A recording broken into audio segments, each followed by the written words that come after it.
All right, welcome again to MVP Real Estate Podcast, Season 2, Episode 15.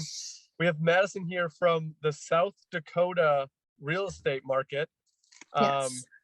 talking about kind of her career path. She actually just published a book on Tuesday, so we're going to touch on that. And don't know much about it, so I'm excited to learn and add to my Amazon cart.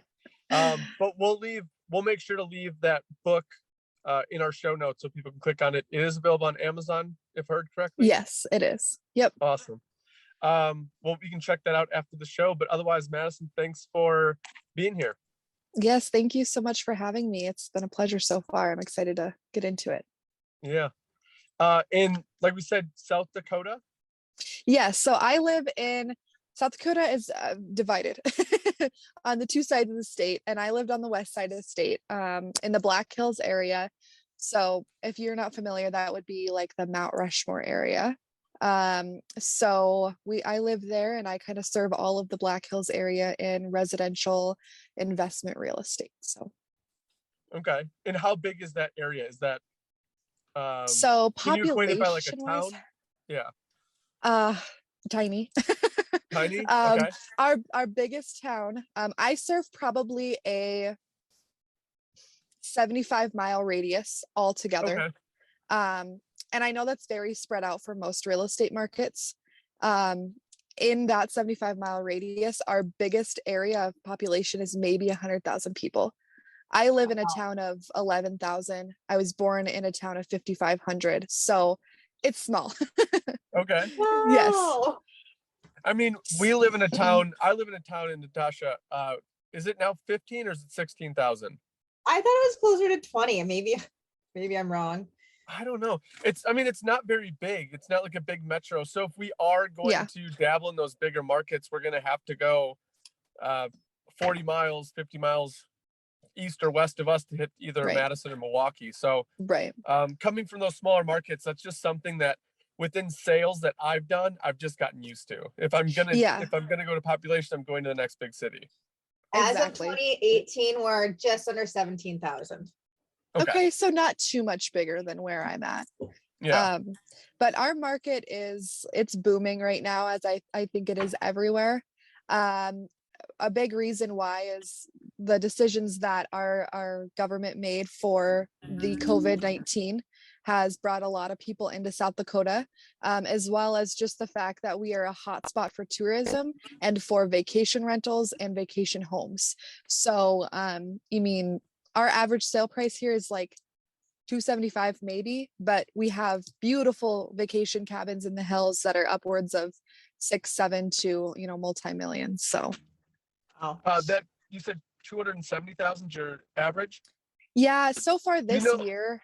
Do you know square footage that would equate to for that average of So price per square foot is probably like $175 a square foot, and that's for like a nice house.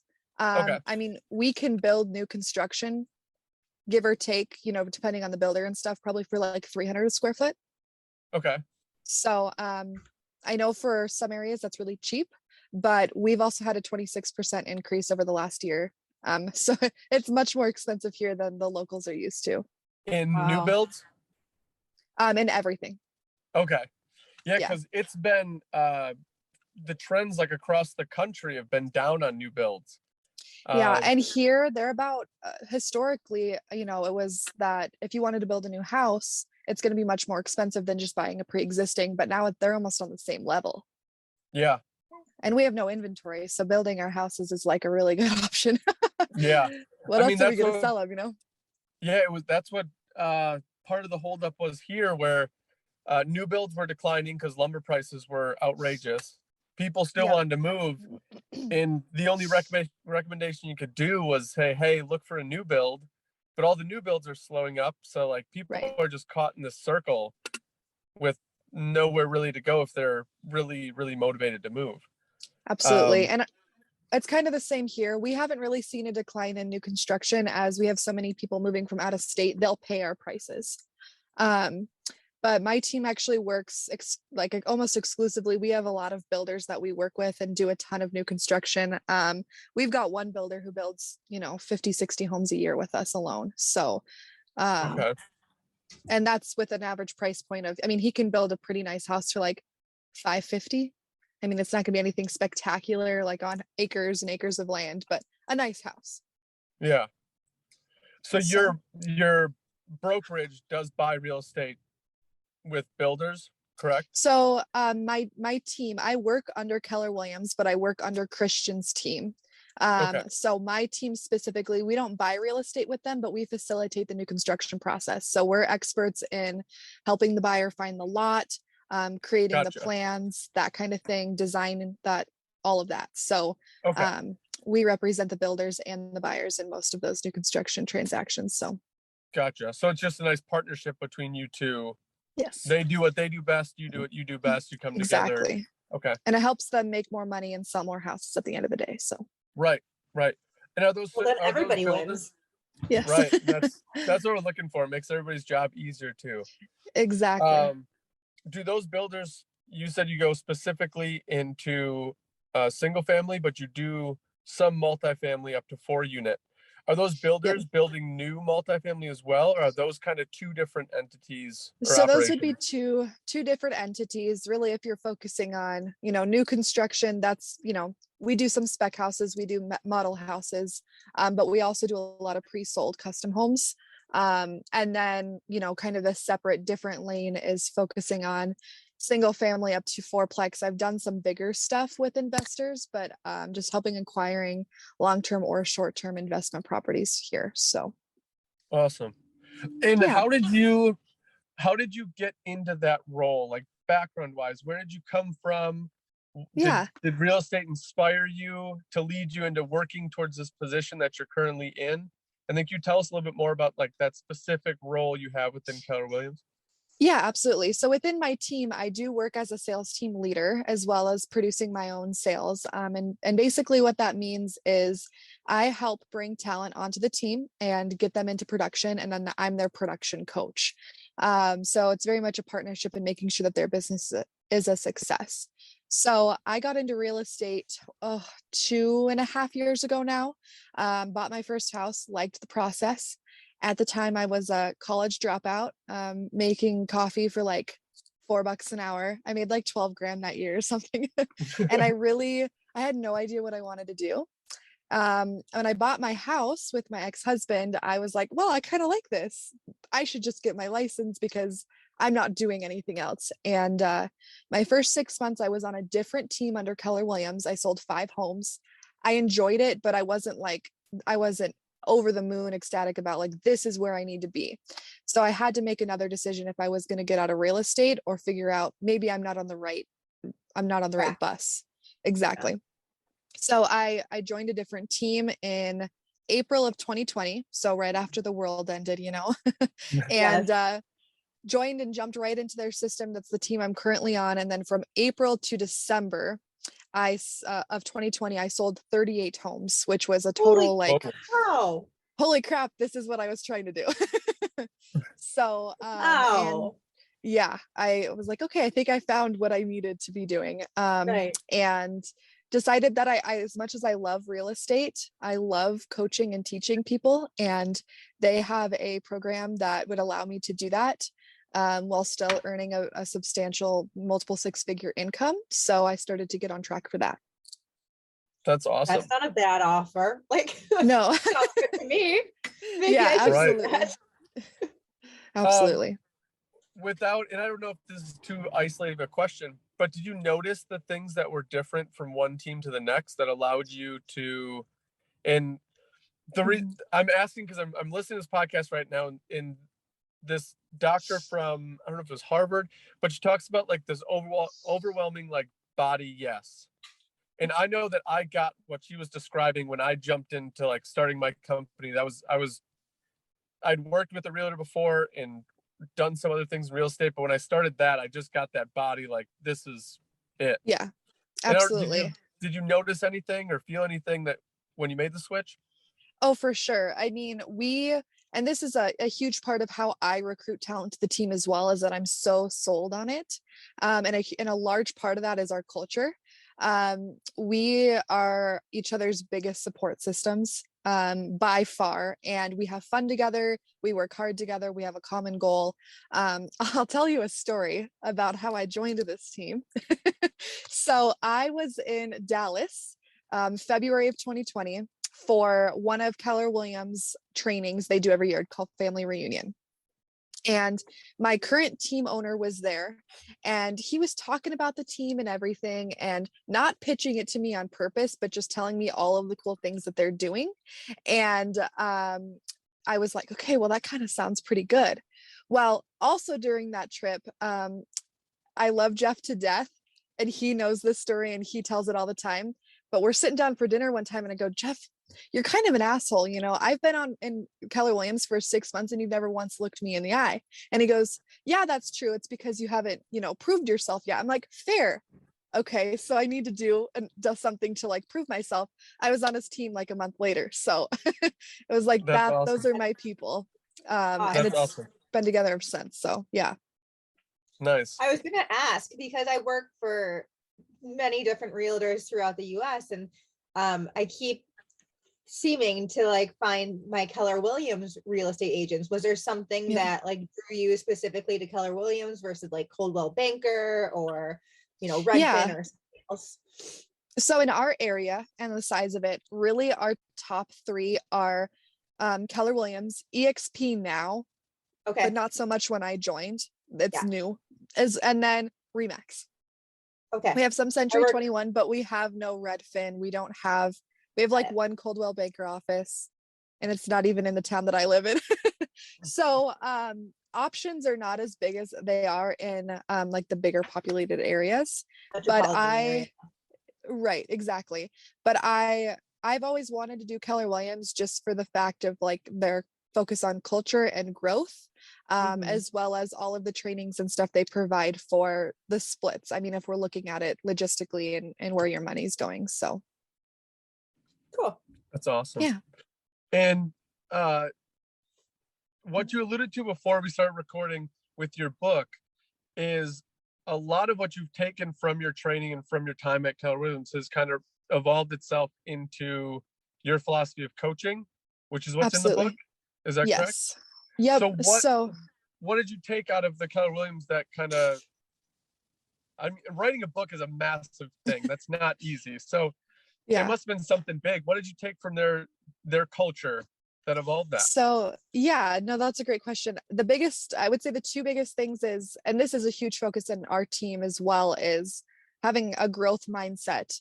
I grew up really poor, and I mean that monetarily, but also like mindset wise. And being able to be surrounded by those people who are going to push me and challenge me for the bigger and better things. And then also just focusing on the person instead of the production. So when I coach agents, I'm coaching them to their big why and the reason they get out of bed every day, not, well, how many houses did you sell this week? Blah, blah, blah, blah, blah, blah. Like those things matter, but it's more of your vehicle to get to where you want to be, whatever that looks like for the individual person. Makes sense. Yeah. I like the whole reason for why. Like that to me, like really speaks to my soul, because it's like, if you don't have your good why behind you, then why are you doing it? Exactly. Yep. So, and that's what we talk a lot about in the book. Project Badass is basically to help your mindset. It focuses probably 75% on your mindset, working through those bad habits, figuring out what your big why is, and then creating a roadmap to what I like to call your extraordinary life. See, I feel like I just finally was able to balance out my life, where I was able to find my best life, if you will. Like I can balance being a mom and working basically full time. And it's finally like, oh, like the sun shined down on me, the rainbow started flying, and I was like, oh, this feels so good. Absolutely. So I totally understand like you wanting to figure out your why and then working towards that goal. Yes. Well, and I mean, real estate's hard, and regardless what career you're in, I mean, there's going to be days where you don't want to do it. There's going to be the really rough ones, and it just is meant to propel you forward through that. So, yeah, there's definitely some lows in real estate, and not all of them are your fault. And the yes. hardest thing for me was getting over that I couldn't, because I'm a fixer. I don't know if you get into like the Enneagram or anything like that. Oh, you're a fixer too, Oh my Marcus? God, I'm a fixer about My everything. husband is. And it's like the book, The Road Back to You, like it's great, but it's so annoying that I'm a fixer, and I get annoyed because some problems are not mine to fix, and that right there That was is like correct. the hardest thing for me to get over, because I just like, I see the answer, but I can't. And I do it with my son when I'm doing homework. Like, I don't give him the answer. I talk to him to try to get him to figure out the answer. But then when it's an adult, I'm like, nope, I'm just going to fix it. Like, nope, don't give them the answer. Lead them, have them figure out, because that's in the long run going to benefit them. Yeah, I mean, that's like lead a horse to water, right? Like you can't give them the water, you have to lead them to it. Exactly. And that's a big part of coaching too, especially with real estate agents. I mean, it's tough out there, and you have to let them make themselves successful, even though you could tell them do X, Y, and Z, and if they do it, they're going to be successful, but they've got to go through the hard and the really rough transactions and the bad days and all of that. So that's just part of it. You can't learn if you don't make mistakes, and you can't learn if you're not being like forced to grow. Oh yeah. And every transaction I do, I'm like, okay, well, I learned now.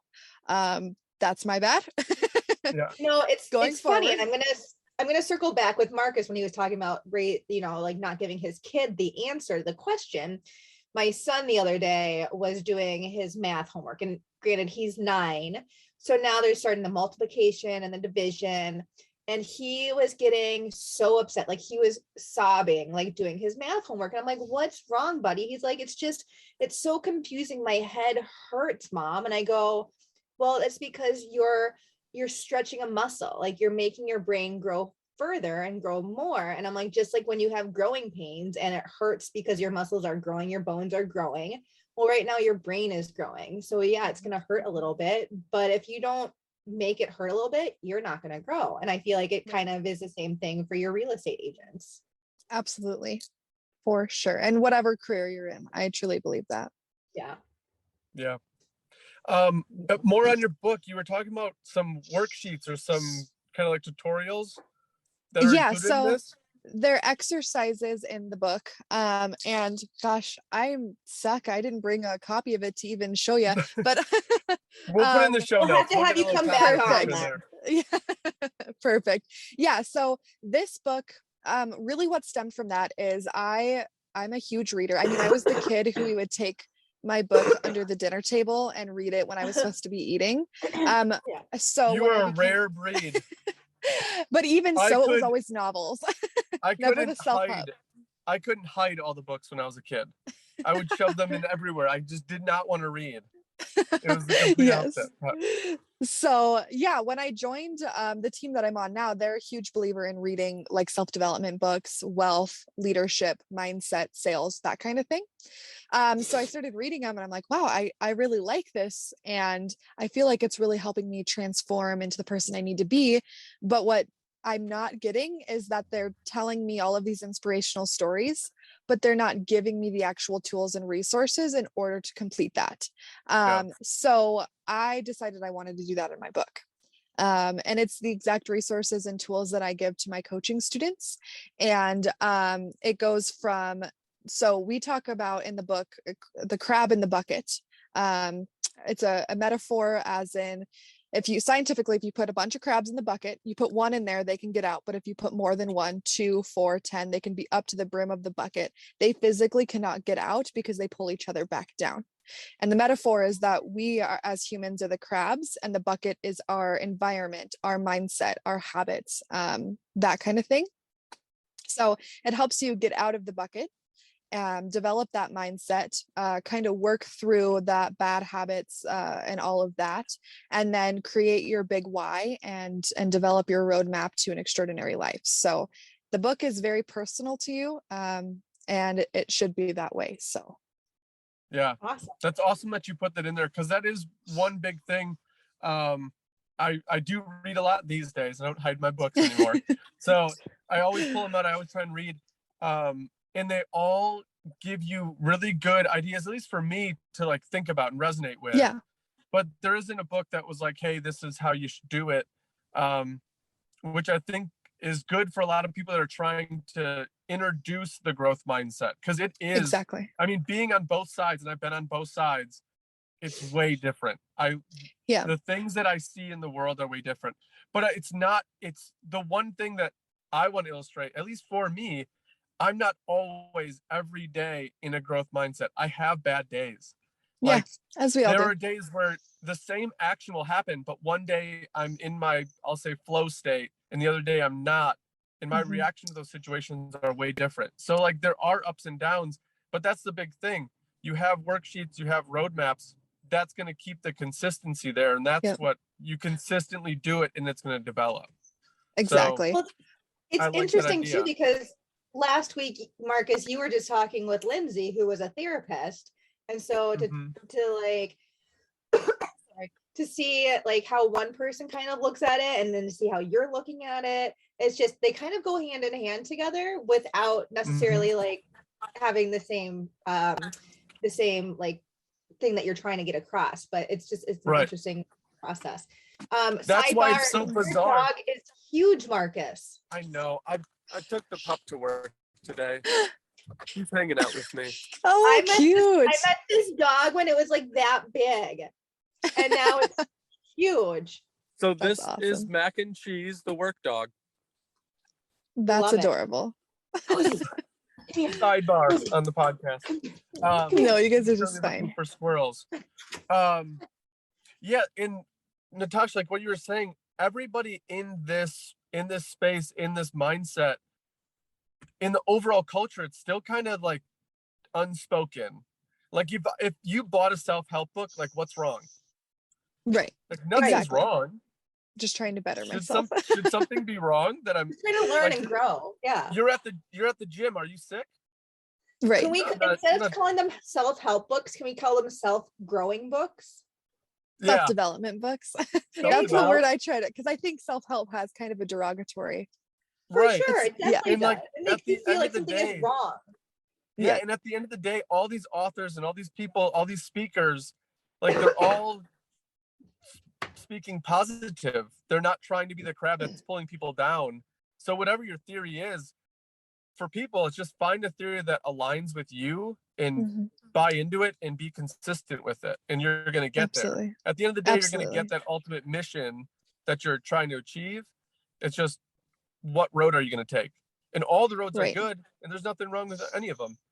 Exactly. Yeah. And that was a big push for my book, is that I was lucky enough to have a mentor in my life who could help me through this, but not everybody has that. And I just wanted my book to be able to help those people that don't have someone that's was telling me what I needed to hear when I was going through this.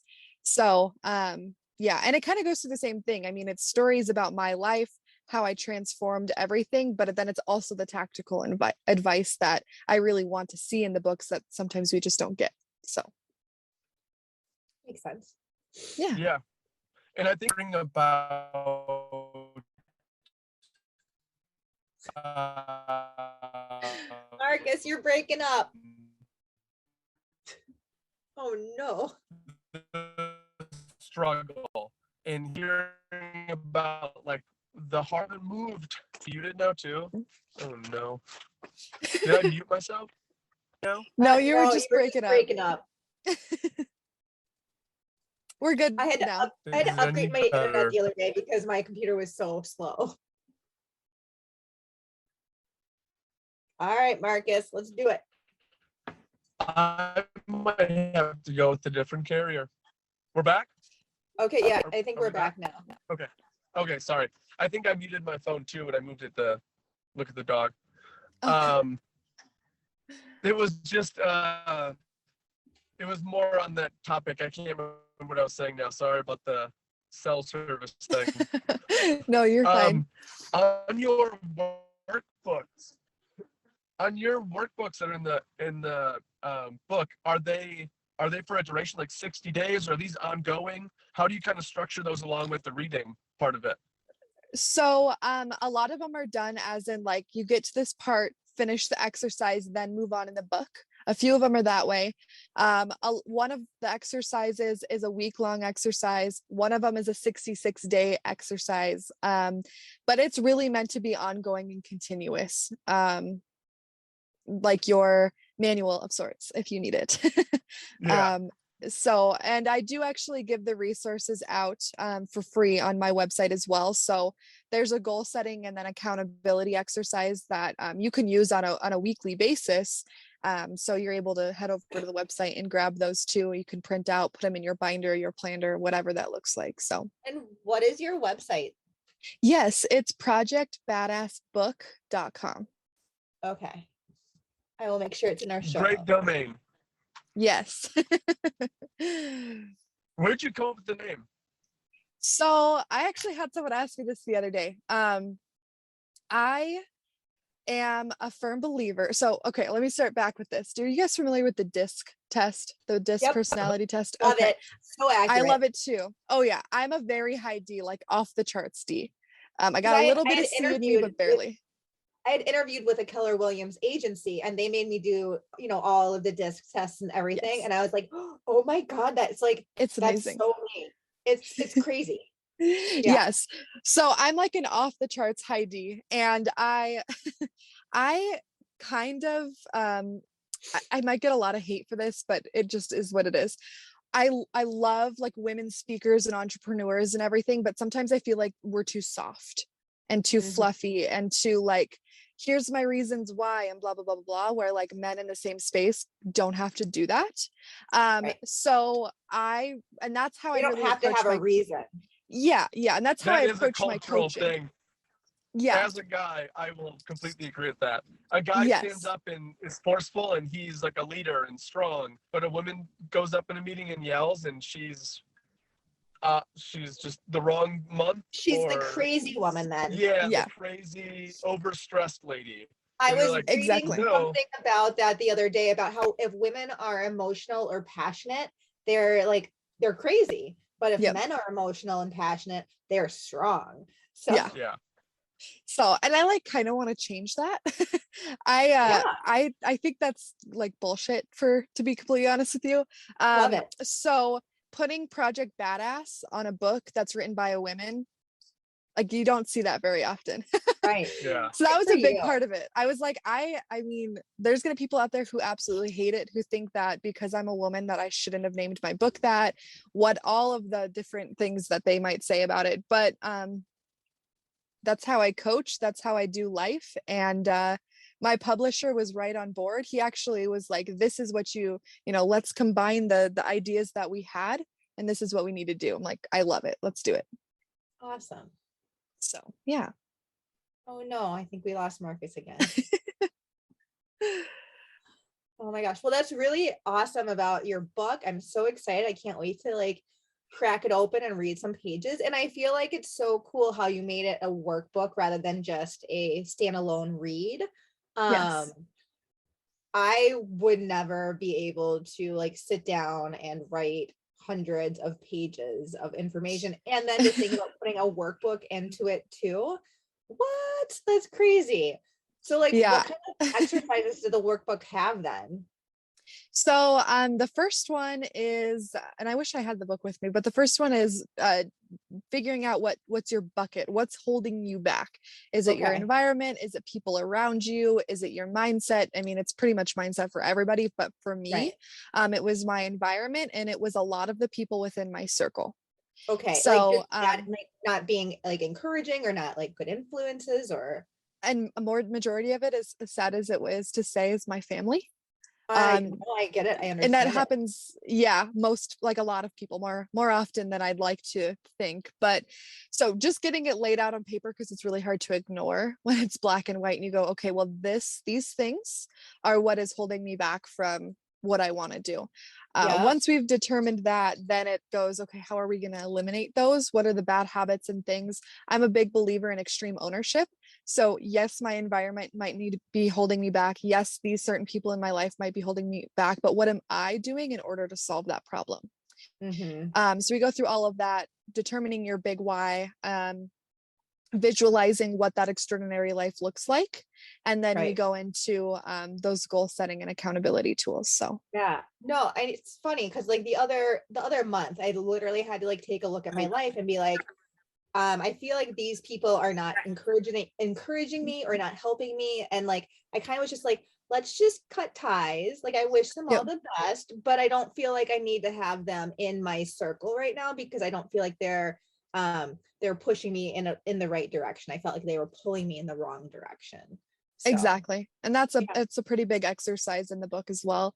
I mean, it's like the Power Five. You are a combination of the 5 people you spend the most time with. So I have never heard that and I really like it, but I only have 2 people that I spend time with, my son and my husband. Oh wait, no, there's a third person.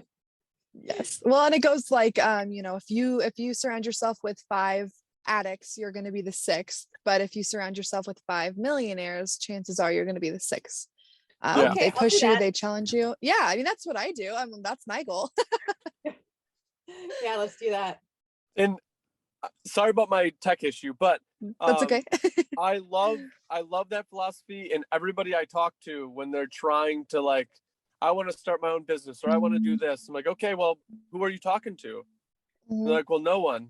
And I was like, so if you want to start an auto mechanic shop and you haven't talked to one auto mechanic, are you friends with any of them? Yeah. Well, my buddy is a mechanic. He works for a guy. I'm like, okay, have you talked to him about his job? Not really. I'm like, you got to surround yourself with more mechanics or more like go into your local mom and pop and just say like, hey, on the weekends, do you need an extra hand to like clean or organize? Absolutely. Yeah. For free. Like spend your time around those people and you'll become one of the people. Absolutely. That's the one thing that I wish that I would have done when I started my very first business. I didn't do that at all. And now I know better, of course, and that's just the way it goes. But so. And I got introduced that to early, actually from a podcast. I don't know if you listen to Bigger Pockets. I reference them all the time. Absolutely. I think one of the first couple episodes I listened to, they talked about like the 4 pillars of your business that I was interested in. And then they talked about surrounding yourself by those 5 people. And it comes up on all of these sites. It's like a theme in that space. Right. So the first thing I did was I went and worked for a broker for free. Right. And then when I started my company, I actually had my company and I subbed out a builder so that I could work with the builder to learn the building side of things, all for free, just because I wanted to get around the people, ask them questions. Like to me, it made sense, surround myself with the people if I want to get in that space. And then it's kind of taken me from there. But there's always me the benchmark, which is why like your continuing process is like, okay, if I'm here still with those 5 people 10 years from now, not where I want to be, like, do I need to go to find a new group or to surround myself with additional people? Exactly. Yeah. And that goes for everything too. I mean, not just business, your health, your wealth, your relationships, all of that. I mean, everybody has kind of success leaves clues, in my opinion. So you just got to find the person who's doing what you want to do and follow them and learn from them and basically repeat what they're doing. So. Love it. Yeah. And taking that into every aspect of your life is big. And I don't think a lot of people, I don't know if tell me if you think this is on the right path or an idea, but I don't think people realize like what it's like to have like the personal friends that support you rather than oh gosh, yeah, like no all way. of the background talking behind people's back and the problems and issues, to go out and find those friends that just genuinely want to be around you because you like the same things and support each other. Once you get that feeling, I don't think you're going to want to go back. Oh, absolutely not. And unfortunately, they're They're a dime of a dozen. I mean, you can't find them very often. But when you do, grow Hold with on to each 'em. other and hold on to them. Yeah, exactly. Yeah, absolutely. The one other question, because you like books so much, I wanted to ask, other than your book, Yes. what's that one personal development book that you've read or would recommend to others, and why? So I actually have two. And the reason I have two is because the first one's the one I always recommend, but the second one is the one I'm currently reading, and it's like changed my life. So the first one is Be Obsessed or Be Average by Grant Cardone. Again, I think that kind of goes into the whole difference between how men and women deliver their messages in entrepreneurship. And I just love that he just punches it right into your face. Yeah, So all of his I books are kind of like yeah, in your face. it's awesome. One of the first books I've ever read in the self-development world. And then the second recommendation that I think might just take the first one's place is Winning by, oh gosh, it's not Tim Ferriss, it's Tim Grover. Winning by Tim Okay. Grover. He was a personal trainer for a bunch of the NBA basketball players, Michael Jordan, Kobe, that kind of thing. And his book is amazing. Same kind of thing. If you are okay with a few F-bombs and a lot of harsh reality, you'll love that book. My favorite personal development book is The Subtle Art of Not Giving a Fuck. So yes. Yeah, I love I'm fine that. with a little F-bomb here and Yeah. there. I think you dropped like 400 in that book. Oh my goodness.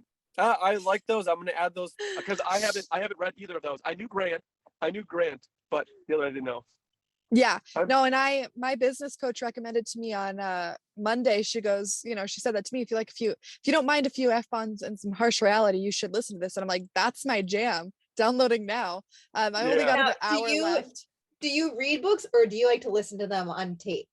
So I love reading books, but logistically for my schedule, sometimes they they turn into audiobooks. So I probably love audiobooks. I will sit here all day and turn off the TV and just throw an audiobook on and do my work and just absolutely let my world. I listen to fluffy audiobooks, so I'm gonna be the first to admit that. But I get my nice little world of fluffiness while I work. Yeah, absolutely. So I will probably order every book that I listen to just to have it, reference back to it and stuff. But yeah, I love to read, but life of a real estate agent gets busy. Right. Yeah. Good. Yeah. So podcasts and audiobooks are where it's at. absolutely, for sure. Mac wants to sign us out apparently. Sorry about that. I always leave the last question for Natasha. So but I don't know if this is relevant. So this is going to be a good question. So my last question is, and I don't know, do you own a home? So yeah, I did own a home, divorce, I got it. So not currently, but it's in the works for next year. I'm kind of more of the type of person that will like rent a shitty apartment and own a bunch of investment properties. I'm not arguing with that. I like your that. style. Yeah. I'm still young. I don't have kids, so like might as well sacrifice now, right? Right, Yeah. exactly. That's what we're doing. I mean, we own this house, but it's tiny. It's 740 square feet. I mean, yeah. There's no privacy in the house. Right. But anyway, my question was, did you do any DIY projects at the house that you were like really proud of, or that you're like, I accomplished this? Or that's a really good question. So and I'm sure you've been busy as of late with the book. Oh, for sure. Yes. It would have to be go back. Yeah, and it would have to be the house that I owned and sold earlier this year.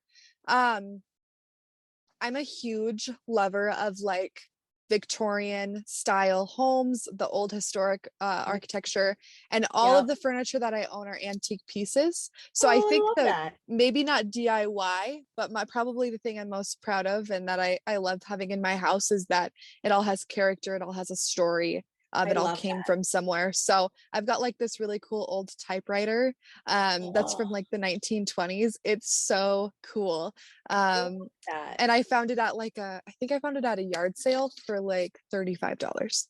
It It's was cheap. crazy what you can find at yard sales or rummage sales, or sometimes even like antique stores where they're just like Mm. dusted over and like covered Yeah. up. You never Exactly. know. Yeah. So I would say maybe not so much DIY. I mean, I kind of stuck with even just a paintbrush, but I Me can too. sure pick out antique furniture pieces. I can do I that. we've finally like waved the white flag in our house here, and we're like, let's just hire the handyman. No need to overcomplicate it. Yeah, I'm all about leverage. So if I don't ever have to paint another wall myself, I won't. Gotcha. Yeah, So it is needed for sure. And absolutely. while you're finding all these antique pieces, I'm on the lookout for my office. I've always wanted, and it's funny that you bring up the old typewriter, because I want that old globe. Like, I don't know why, but I love Yes, maps. Like, I've me got too. maps of the area, but I want a globe that the top comes off and you've got that little, like, the glass set in Yes. Oh the yeah. canister. Look at like Yeah. Hammacher Schlemmer or whatever. I'm sure they have one there. I don't even drink that often. Just to have one, it would be super cool. Like that antique Yeah. item. No reason For why, sure. but I definitely when I Perfect. thrift I'll shop, keep I an look eye for out. those. Thank you. Awesome. Well, awesome. Thanks for spending the Friday morning with us. Yes, thank you for having Although me. is it late afternoon? Oh, No, you guys would be it's 8:49 right now for me. okay. Gotcha. Yep. We got a little bit early, but well, Yep. thanks for waking up early for us. Absolutely. And we look forward to seeing the success of your team, and then personally your growth and your development through your career. Yes, thank you guys. I really appreciate it. We'll have to have you on again next year and kind of find out where you are then. Yeah, I would love to. She'll That'd be be great. on book number 2. It's in the Second works. Love team. it. Oh, Good is for it? you. Oh, I just Yeah. spilled the beans. I'm sorry. No, it's not too much about. I haven't told anybody what's about, but yes, book number 2 is in the work, and the team's getting ready to launch an Arizona expansion. So you're actually right on track. Congratulations all around. Thank Things you. are good. Yes, things are great. So I That's can't awesome. complain at all. Awesome. Absolutely. And if there's a customer out in your area, can they get a hold of you anyway if they want to use your services? Absolutely. So you can find me on social media if you want. It's at the Madison Reeves, and then you can email me or get a hold of me. My real estate website is madison.buyandsellblackhills.com, or you can email me at madison@christiansteam.com. So any of those ways you can get a hold of me, and we can find you a house out here or whatever you need to do. I'm sure I can get you connected with something. So. Awesome. Well, thank you so much for spending your Friday morning Yes. with us. Thank you guys. It was a pleasure. Awesome. Yeah, thank you very much. All right. We'll Good Good talk luck to you with the soon. future. Thank Thank you. I'll talk to you guys later. Talk to you soon.